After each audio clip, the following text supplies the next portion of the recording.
Welcome to Raider Reach. This is the podcast where we reach out to our school community and beyond to share the inspiring story of our Raiders. From the classrooms to the extracurriculars, we'll explore the people, events, and the moments that make our district unique.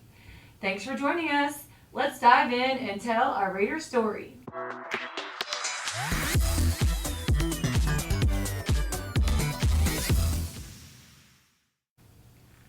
My name is Meagan Hogg, and I am the District Director of Communication and Community Partnerships, and I have the extreme privilege of hosting and being the moderator for Raider Reach, which is our district's weekly audio podcast.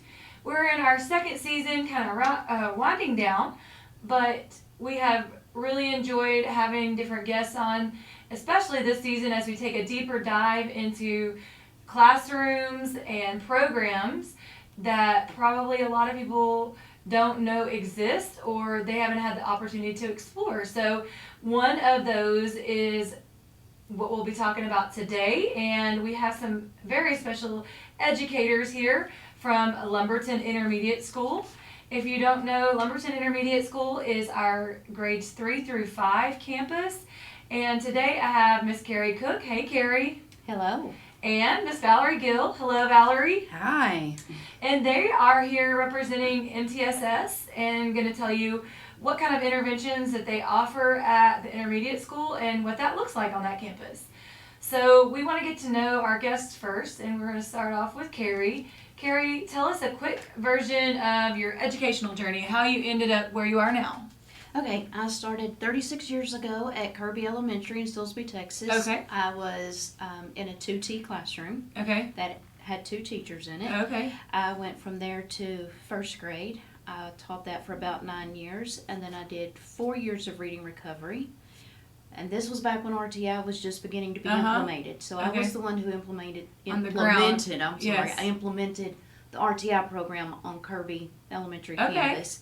Then I came to Lumberton, started off in 4th grade ELA, and then they combined reading with writing. Mm-hmm. And then I went to 5th grade social studies. And that's where I remember you at. Now the middle school campus was the intermediate school, and I remember exactly where your room was whenever we would come by there and see. So and now you're at the intermediate school still, and you're doing what? Reading RTI. Okay. So we're going to talk a little bit more about that, but before we do, Valerie, tell us a little bit about your journey to get to where you are now. Well, I did not start out a teacher. I actually graduated and worked for early childhood intervention, which is the 0-3-year-olds. ECI. And I did that for 7 years. And then as my kids got older, I decided, okay, I want to do something a little bit different. Mm-hmm. So I went back and got my teacher degree. My first year was in Whole Day Zeta. Okay. Which is a bit of a drive. Yes. Every day, 45 minutes. From Lumberton? Is that where you're driving from? From Beaumont. Okay, yeah, that's a drive. And so that was my first year. And then after that, we went to Hampshire Finette for a few years. Okay. Shorter drive, but still not as close to home as I wanted to be. And so then, I've always done shopping in Lumberton, and pretty much everything I do is in Lumberton, so it just made sense to get closer to home to go ahead and start working for Lumberton. And my first year here, I was an ELA teacher, and then after that, they decided they were going to go ahead and move me to RTI, which I thought I was going to do reading. And then they're like, no, you're going to do math, which I had never done math before. Okay. So it was kind of like a little bit of a learning experience for me. Stretching your brain there. yeah. And so now, I was, when you change, it's kind of like nerve-wracking. And I was like, oh my gosh, but now if they were trying to be, let's do something different and let's go back to reading, I'd be like, wait, no, you can't. Don't take me out of math. I'm okay where I'm at right now. So, yeah, it was a change, but I love it. I enjoy it. Awesome. And I, 2 things. I taught math as well, and so I'm a big math nerd. But it is sometimes a challenge for students, and they have a lot of preconceived notions about their math abilities when they come. Even if their whole career, their teachers have been trying to build them up in that area, if they get far behind in one concept, then that tanks their confidence. It's the same in reading.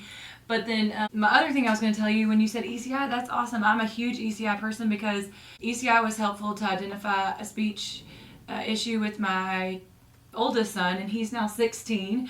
But when he was 2, his pediatrician referred us to ECI in the Austin area, and he was able to start speech therapy through ECI. They'd come to our house and everything, and it was great. And then he transitioned over into the school district we were in there, and was able to exit before he started kindergarten. So that whole process and everything with ECI was very positive. So that is important. Yes, and I did a lot of the transition meetings where I would help my kids get in contact with the school district, get tested before they even left our program so that they could, move over to the school district and everything. So it's kind of cool that I get to see, like, what happens beforehand and how to get over into getting services and then continuing on with services as you get older. Yeah. When you need a little extra help. Yeah, I love that.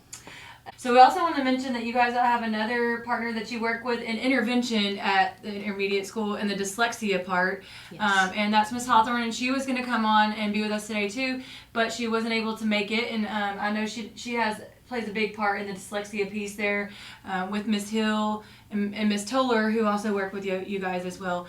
And we had Miss Toller and Miss Hill on a few months ago, I guess. And so we were excited about having the other piece to y'all's MTSS and intervention team today. So we're glad that you're here. So we know that grades 3 through 5, that's a really big transition academically, and sometimes one that a lot of people might overlook. There's a lot of milestones that kids are experiencing there, especially when it comes to independence in the classroom. So what are some of the biggest learning shifts that students experience when they reach intermediate school, coming in as 3rd graders? Well, from a reading point of view, the biggest thing is up until that point they are learning to read. When they get to us, so a lot of phonics. Yes, it shifts sight over words. to and when they get to us, it shifts over to reading to learn. Okay. But if you are struggling and you're still learning to read, the fluency isn't there, then you're not going to comprehend. Exactly. Yeah. And it goes more from concrete to abstract thinking. Which is difficult. Very difficult. They're used to looking for word-for-word answers in the passage. It's not there anymore. Yeah. So we also have to do a lot of work on, the thinking, how to think through, the vocabulary, the what else am I looking those for keywords besides? that they're looking for in a passage that's going to help them to find that. Yes. Yeah. Yes. Because we may think that reading is just reading, and you just do that in reading, but as we know in education now, reading is everywhere, and if you have some gaps in reading skills or fluency, then that's going to translate even into math, because there's so much reading in math now, whether it's a word problem or a scenario, and then of course in social studies, science, you'll see it as well. So I think that's a lot more huge. reading in social studies and science once you reach 3rd grade. Right. And so again, if you're struggling, it means you're going to struggle in all across the the board. Yes. Okay.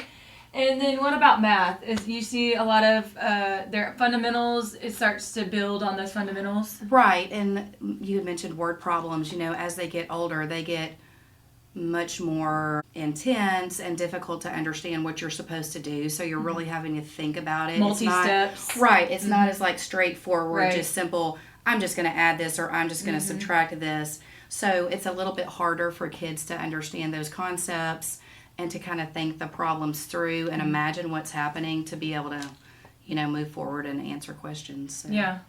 Yeah, no, I see that. And I see that as a parent too, because my youngest is a 5th grader, so I feel like we're finishing out this intermediate school phase, but I've also had 2 other students come through there, 2 other kids come through there, and I definitely see what you guys are talking about, and so that is it's a pretty big jump coming from primary to intermediate. And the primary school does a lot to get those kids prepared. But one question I wanted to ask was, are the kids that are already in an MTSS program at primary school, if they are recommended to keep going, do you guys automatically know that coming over from 2nd grade? So typically at the end of the year, we try to actually go to the meetings and do the reviews and sit in on those. Okay, that's great. To actually hear what they're saying about the kids, start learning about them, and then we have a list, at the end of those meetings of which kids are coming through. Now,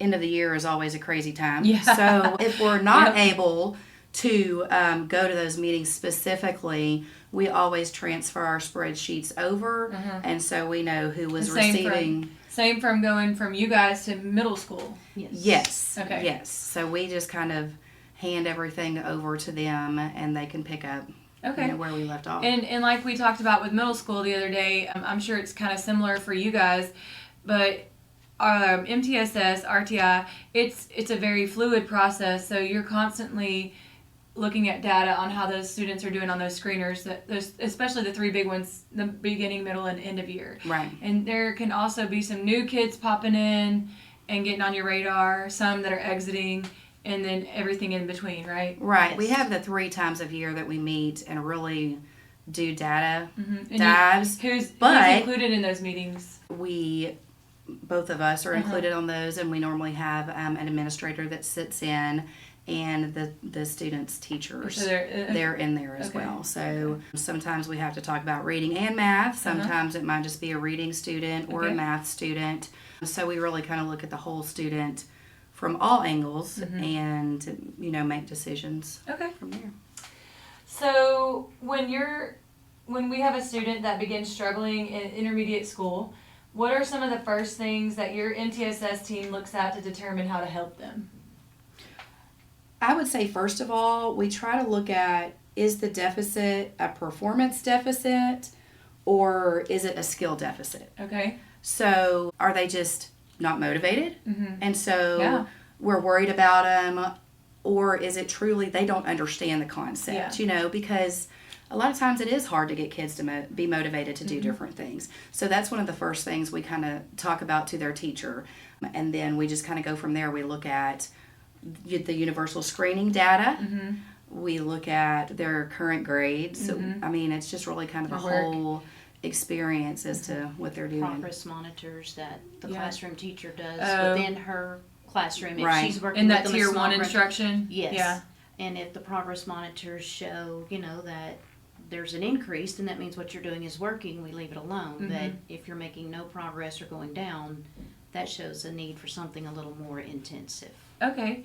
And then sometimes, as you guys I'm sure see, there are kids who are showing behavior issues or different behaviors in the classroom. It might be task avoidance or attention-seeking behaviors. That sometimes is a mask for underlying academic issues, right? Yes. And you guys see that. And so that's why I think it's also important to get the classroom teacher's input as well, because a lot of times the classroom teacher is also talking to the parent. And they've already been talking about things they're seeing, and they're able to kind of relay that on to you guys as well. Is that right? Yes, that is And absolutely sometimes right. when you're in a bigger classroom setting, sometimes it's more difficult for the teacher to identify that it's a cover-up for inability to do something versus when you're with us and you're in a small group and we get to really see a little bit closer that, you're just trying to cover up. Yes, and that's very common. Yes. And it was happening when we were even in school, but we didn't have these supports in place like we do now to help those students and not fall through the cracks, So and they feel more confident when they are with a group on their same level. In a smaller it no longer situation makes them setting. Feel bad about what they're doing. Right. They're on the level playing field. And then I've been very fortunate to have kids that are very encouraging to others. Oh, and so that's that great. helps, because they're all in the same boat at that point. Yeah. And so they're helping to encourage each other. Okay, I love that. So when you talked about your team using data from benchmarks, classroom work, and assessments, what are you guys looking at to kind of show, what are some red flags that shows a student may need some extra support?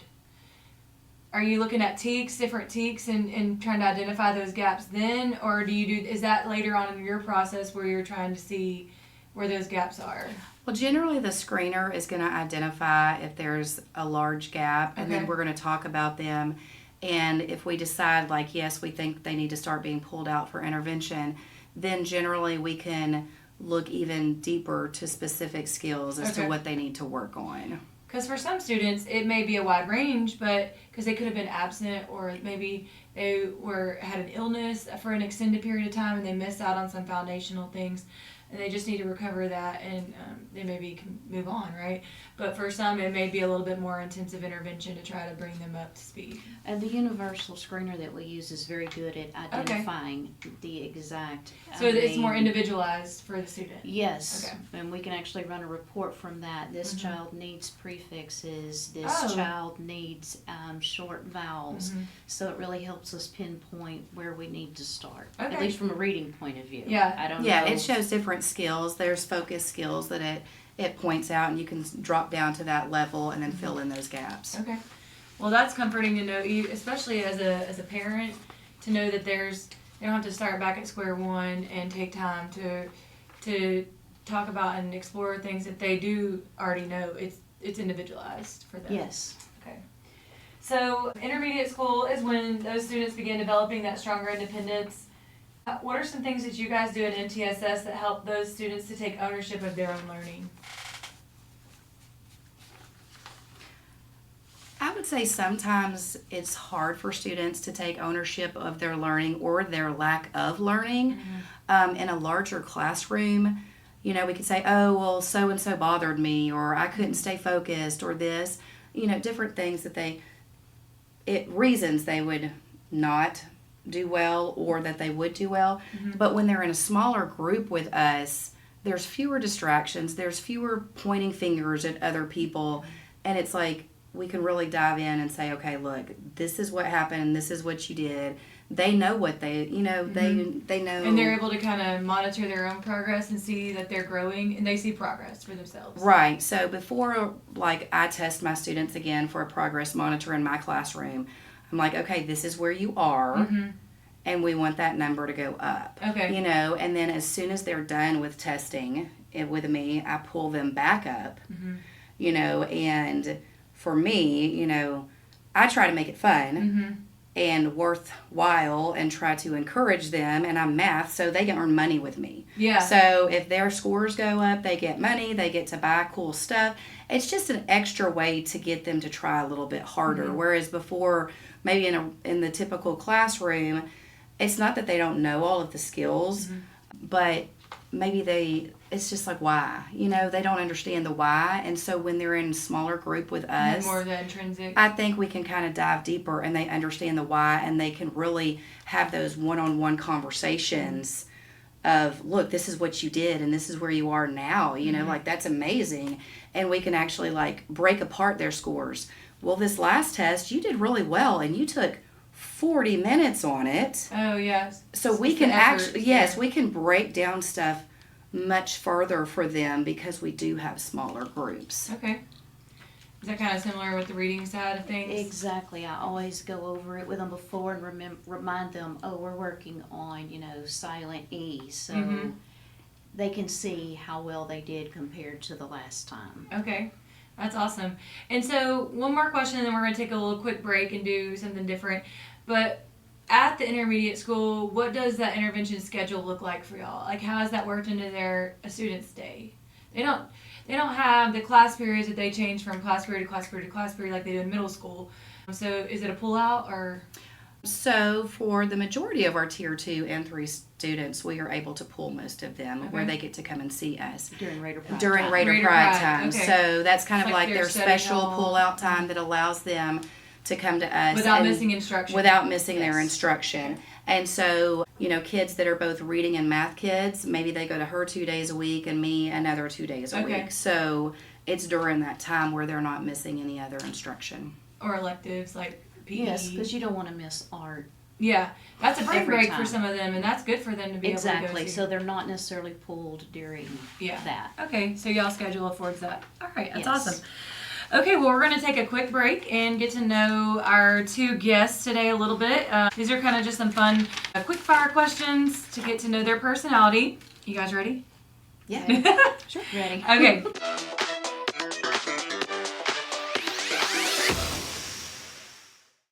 All right, so this is always the first question I always ask everyone. What is one random object in your classroom that has a story behind it? And maybe it reminds you of why you do what you do or something like that. Can you think of something? Mine is an egg that sits on my desk. Sounds weird. It's a 3D printed egg. Oh, yeah? And my husband sent it up there for me. And kids love taking it off and messing with it. But it looks like an egg when it's put together, but it actually untwists from itself. And so the cool thing about it is it looks kind of unusual and like not complete when it's separate. But then when put together just the right way, it is a complete egg. Oh, okay. And so it's kind of like an analogy for them? Yeah, it's kind of like an analogy. For all of us, really. Really, yeah. I mean, we may not look whole, or we may look like we're missing some pieces, or we may have some crazy stuff going on in our life, but with a little extra love, a little bit of extra help, a little bit of extra whatever, we can be complete. Fill in those gaps. Yeah. Yeah, that's awesome. What about you, Miss Cook? For me, it's my desk. Oh, it's yeah? one of those old-fashioned wooden desks with a little slide-out yes. thing. So my mother taught for 43 years in Evadale. Wow. And so when she retired, she took her desk with her. Uh-huh. And then when she passed away, my dad gave me her desk. And so I took it to school, and I teach from the same desk. Okay, so that's a very special thing for you. It represents a lot. Can you kind of just sit there and think of all the lessons that desk has witnessed over its life? From all her past students we've heard from, she's an amazing teacher. Right. And so, yes, sometimes I sit at that desk and I think, okay, I just need to channel my mom a little bit. Yeah. I just need to channel my mom. Well, and not just her, but all the lessons that you were able to teach, too. Yes. So that's awesome. Yes. I love that. That's cool. All right, so what keeps you fueled during a busy school day? Is it coffee, soda, tea, all the above? Coffee. I knew we were both going to say that. Coffee. Coffee and lots of it. So y'all start in the morning, and then you're not afraid to just keep it going, huh? No. Okay. Do y'all like just black coffee, or do you like some creamer in there? You have a special favorite creamer? Oh, a creamer with a little coffee in it. Yes. That's what I think too. And mine is freshly ground coffee. Oh yes, that's my husband. He I'm has a little an bit of a espresso snob machine. when it comes like that. Yes. I don't go far as the espresso machine, but we grind our beans in the morning. Uh-huh. And I generally might drink a cup while I'm at home. Yep. Then Get ready. drink another to-go cup while I'm doing morning duty. And then sip on my other one, for the rest of the day. So, yeah it's coffee. Coffee. I've had a good day, though, when I, go to get a drink, and I'm like, there's still coffee in here. Yeah, It's kind of sad when I'm like, who drank all my coffee? It's all I knew gone. it was me. It was me. Yeah. I knew it was me, but, It's all gone. All right, so what books are you reading right now? Books are you reading right now? Personally or in the classroom? I mean, either or is fine. Personally, I am hooked on Frida McFadden at the moment. Oh, really? And I am reading The Teacher. Oh. Yes. What kind of book, what kind of genre is that? Murder mystery. Okay. Yes. Wow. I mean, it's not always a murder, but mystery. Okay. I love that. Well, I have 2 little kids, so a lot of my reading Kid books. goes along with that. But Yes. we are actually on book 5 of the Spiderwick Chronicles. Oh, yes. So we're We've done winding that down, before. so then we can watch the movie afterwards Uh-huh. and compare the book and the movie. Yeah, that's great. So, I love that. Yeah. All right, so next question. One place you'd love to travel to if money and time were infinite. Every square inch of Ireland. Oh, I love that. Is that where your heritage is from, or do you just really think it's a beautiful, Partly, but also You can step out if you need to. with my first name Uh-huh. being a little bit more different. Yeah. So when I was 9 and actually having to use an encyclopedia to do a report, I found my name on a map of Ireland. And so I was like, oh, well, that's where the name comes from. That's cool. Ever since then, I have wanted to visit every single bit of it. Okay. I love that. Miss Gill, what is one place you'd love to travel to if money and time were infinite? New Zealand. Ooh, yeah. I would love to go there too. Yes, like if I ever see a movie and the setting is there, it just looks beautiful. I mean, I think that would be so amazing to go there. Yeah. And hear those accents. So what are some of your hobbies outside of school? Reading. Very avid reader. I used to get grounded from reading as a kid. Well, I ended up missing a lot of school in 2nd grade because of headaches, because of eye strain. Uh-huh. I would actually read by the light of the window. Mm-hmm. I'm still an avid reader. Mm-hmm. And then what my husband calls play in the dirt. I like my plants. Oh, okay. So you got a green thumb on you. I've got a green thumb. Well, I wish I had more of that. Between you and my mother-in-law, I probably could learn a lot. But we're just at the point right now where we have things that are easy to keep alive in the yard that look good. Oh, so. yes, because you're busy with the boys. Yes, Yes, you and with remember all mine, those things. Yes, and I'm just now getting to the point with the kids gone that I can actually... get more involved in that. I am an old school game player. I mean, I will go anywhere from Yahtzee to Scrabble to 10,000. I like doing some puzzles. Okay. I love being outdoors, and when we get out and about, I like going to the beach and shelling. It's a bit of an obsession. Oh, really? You have a lot of good collection? Yes, we have a phenomenal collection, and I like doing crafts. Like for Christmas, we made crafts with or ornaments with some of the shells that I had found and everything. Oh, so that's cool. I love that. Just repurposing stuff. I like doing that. Yeah. Well, my husband is a really big board gamer, Mm-hmm. and in fact, we turned our whole room above our garage into, well, it has some exercise equipment in there, but most of it's a big gaming table. Mm-hmm. The kind that you can lift off the top, and then there's another game underneath, with the felt board. Right. And then he has bought lots of IKEA shelves, and we have slowly filled them in with different games. And he says, I like to play the simple games that are fun, like, just quick games that you can play, but you can also be social and talk about other things while you're doing them. He's like he likes a strategy game, or he likes the ones with like the story, and you have to know the behind the scenes stuff, or the rule book is like multiple pages long, and you have to know that there's videos you watch to know how to play the game. He's really into that. And he had a group of friends from church, and then another group of friends that they play games on, every now and then, game night, which is great. It's a great outlet for him. I was going to say, it sounds fun, though, to me. When he's like, hey, you want to play a board game? And that really means, hey, what is your brain capacity like right now and your patience? Because it's not like a non-thinking game. It's like I need to be able to focus and know what's going on and listen. Because, like I said, he knows that I prefer the social games. Faster ones. Yes. Yeah, there are certain ones I don't play. I don't have good memories with Monopoly, because my sister and I would play that for days. Intense. We would have a game going on, and it was that I don't play. But I mean, in my kitchen we have a whole shelf up top that's just full of different games. Mm-hmm. And of course, with me having smaller kids, it might be Guess Who, or we try to modify it however we need to for them to get involved too. I love that. And that's one thing that a lot of kids don't do these days is just play games. Like with a group of people, their family or friends. Or like and not video games, but real board games. Right, or Battleship. Battleship, something like that, and it's really interesting. So yeah. All right, well, we're going to jump back into some other questions here about what you guys do daily.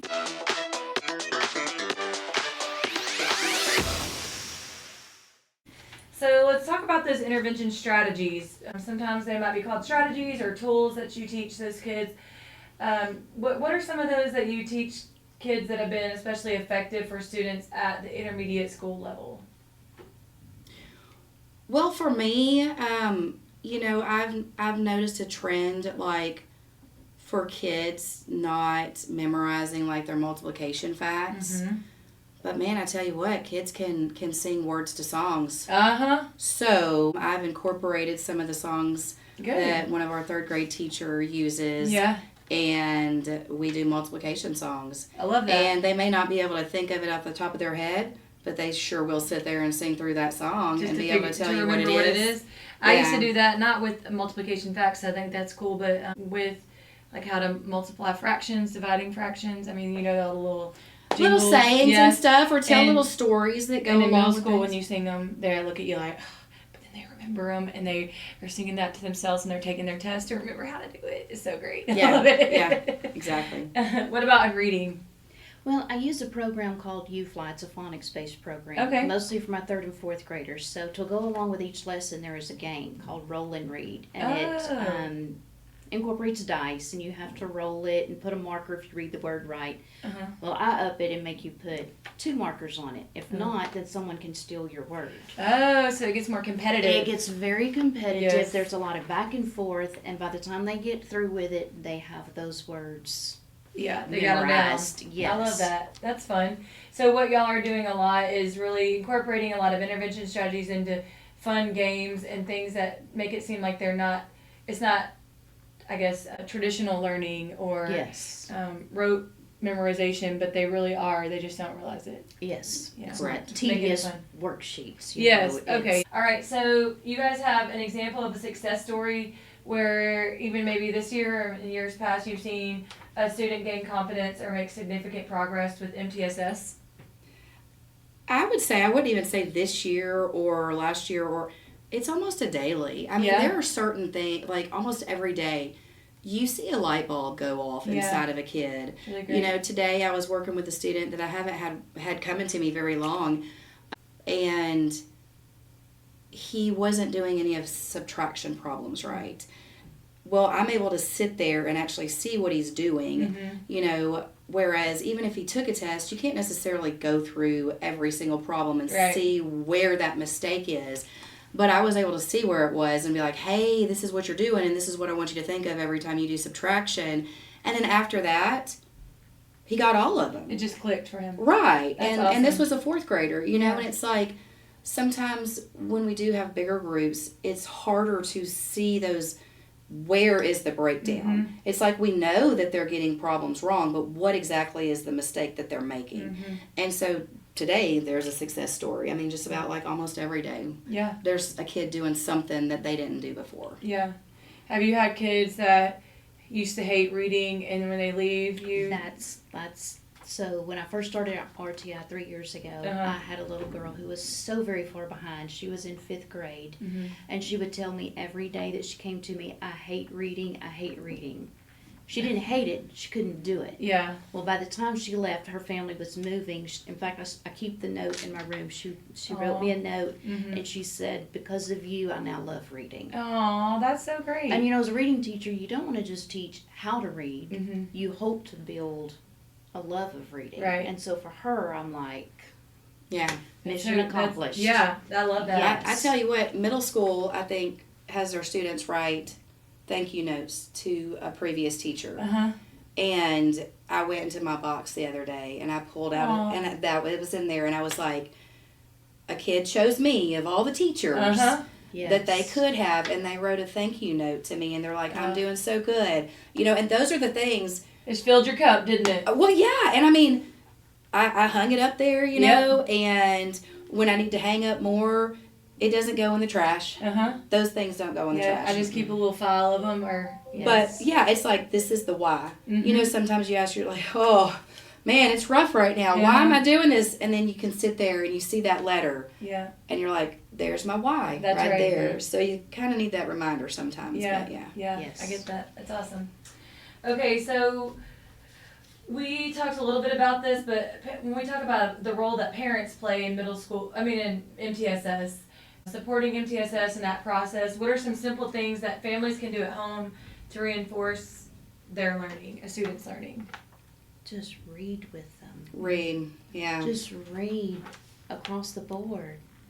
Even if it's just 15 minutes of reading out loud together. Even if it's reading a cereal box That's when you're what I sitting said. at the breakfast That's table. what I used to tell mine, read the back Or of the the shampoo directions to a bottle. game. Or I mean, really anything that you could read. And I don't care what it is, just read it. Read you know, it. I think modeling for our kids ways to read where it makes it interesting, you know, because so often when we are reading, even if we are reading in our head, or kids are reading, they're just kind of reading the words. They're not like feeling the words, you know, and so if they read more, I mean, that's going to help them across the board, not just with reading, but with math, because that's so much of it. Is it even a deficit with math, or is it just a deficit that you can't read the problems? Comprehension, yeah. You know what I mean? So, yeah, reading with your kids, playing games with your kids.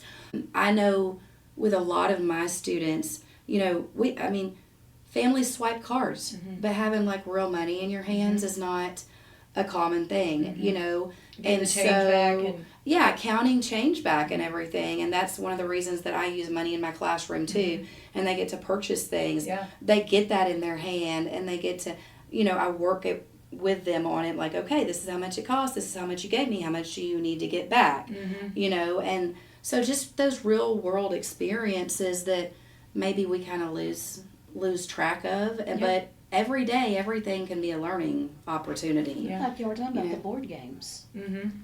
Got my 4-year-old daughter the game Hi Ho Cheerio, where you have to spin it and it tells you how many to put in, so she has to count, you know, and then count to take out. There's subtraction. I mean, simple little things. Yeah, no, you're right. Okay, so looking ahead to middle school, because that's where your 5th graders are going, how does the work your team is doing in grades 3 through 5, how does that help prepare students for that next level of learning? Because that's a whole other level of independence in middle school. Yeah. Do y'all do a lot to try to work with your exiting 5th graders to let them know kind of what to expect from middle school? Yeah, and the ones that are going over and everything. I mean, hopefully everybody that was in RTI this year, we wouldn't want them to have to go over and need more assistance, but if they do, we try to tell them what to expect whenever they get over there. Okay. I think with my 5th graders from reading, closer to the end of the year, I began pulling away more of the games and fun activities to having an actual book. Just or like a cold read or whatever. Isn't that what they call it in reading? I didn't teach reading. Yeah. But reading a passage and being able to understand what it is. Exactly. Yeah. That way, preparing them for longer stretches of reading. Because it's a, what is it called? Building up your stamina, your mental stamina. Because it's fatiguing to be reading for that long of a period of time. And that way just kind of gets them used to a little less, what you might want to call playtime and more work. And I used to teach 6th grade science when I first started teaching, and the 5th grade teachers would always ask us, what are the skills that your kids need to know? I mean, even the basic like measuring skills and how to use a ruler and subtract and add to get measurements. Those are like really key things that, because in middle school they really up the game in science and they get to do lots more labs. Oh, fun. So following directions and being able to read instructions, because if you can't read it and follow those directions clearly, then you're not going to get the result you're supposed to. And so we would always tell them, you know, those are like super big deals that people seems like small things, but they're big things when it comes to what we're doing in middle school. So yeah. Yes. Well, thank you guys so much for giving up your time today and being here and spending a few minutes with me. What you guys do is super important. And you may not have your own home rooms, but you guys have so many of your own kids that you get to see. And it's a really big scope from the whole school. And I think that is such a unique position that you guys are in every day to really make a big difference. And I can tell that you're doing that. And so I want to say thank you for what you do. And for being here today. Yes, thank you. I love it. Appreciate it. Yeah. And that's a wrap for our episode of Raider Reach. And we hope that you enjoyed hearing the stories that make our district and community so special. Remember, it's all about making an impact in our classrooms, our lives, in the world. And you can find us on all podcast platforms. So be sure to subscribe and share this episode with others in our community. Join us next time as we continue to reach out and share more Raider stories. Until then, let's stay connected, stay inspired, and let's keep making an impact. Bye! Bye.